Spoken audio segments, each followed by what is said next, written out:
The beginning of 804 is a chance for the characters in the show to say goodbye. We really wanted to show just how many people fell defending Winterfell and defending the living. Thousands of them are on these massive pyres.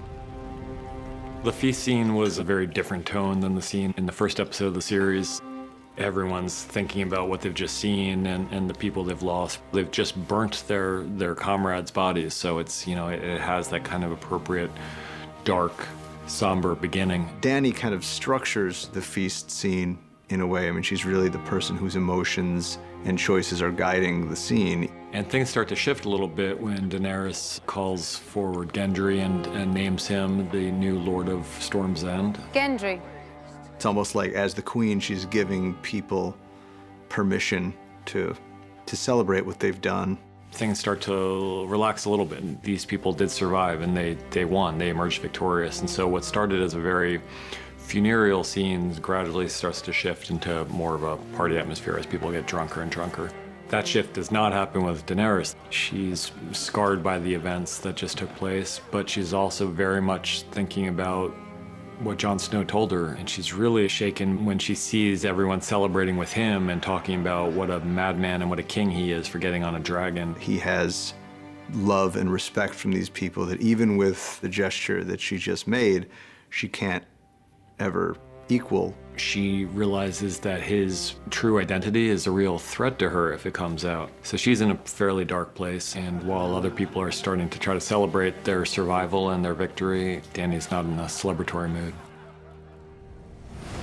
After the feast, she comes to talk to him, and with the intention of making this all work out and of bringing things back to the way they were before. There's a moment where they're kissing, and it seems like things are kind of getting back to where they were, but it's almost as if he remembers all of a sudden what she really is. It's tense for him. For her, she grew up hearing all these stories about how their ancestors who were related to each other were also lovers, and it doesn't seem that strange to her.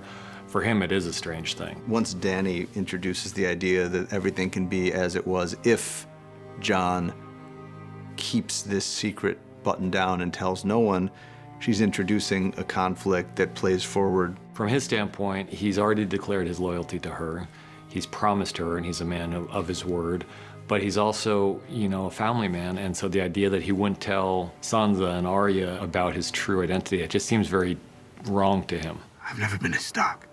He thinks he can have it both ways, that he can tell Arya and Sansa the truth about who he really is, and he can maintain his loyalty to Dany, and everyone's going to learn to live together. I need to tell you something. One thing everybody who comes into contact with this information seems to understand is how incendiary the information is. Sansa's left with a very difficult decision because she promises Jon that she won't tell anyone, and yet when she's sitting up there on that wall with Tyrion, she knows what will happen if she gives Tyrion this information. She's a student of Littlefinger, and she knows how information travels, and she can think many steps ahead into the game the way Littlefinger did, and know that if she tells Tyrion, it's almost impossible for Tyrion not to tell Varys. I think these are all things that have been occurring to Sansa between the time we see her get that information and the time she passes the message on. Tyrion. What if there's someone else?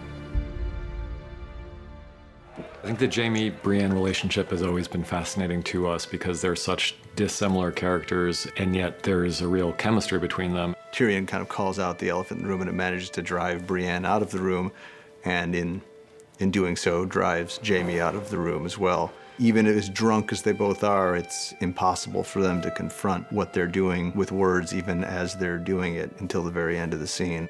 The vulnerability that they show runs very counter to who they are as people. I do believe that when Jaime decides to stay behind with Brienne, it's a choice that he makes with every intention of seeing it through. When he hears what Cersei's done, I think that's the turning point for him. At that point, Jaime really has to take a really long, uncomfortable look at who he really is. As much as Jaime cares for Brienne and admires her and loves her, he's got almost an addiction to Cersei that he just can't break. So even though he's given a kind of a chance at happiness and some kind of different life for himself, he he can't take it. He can't. He makes the choice to go back to Cersei.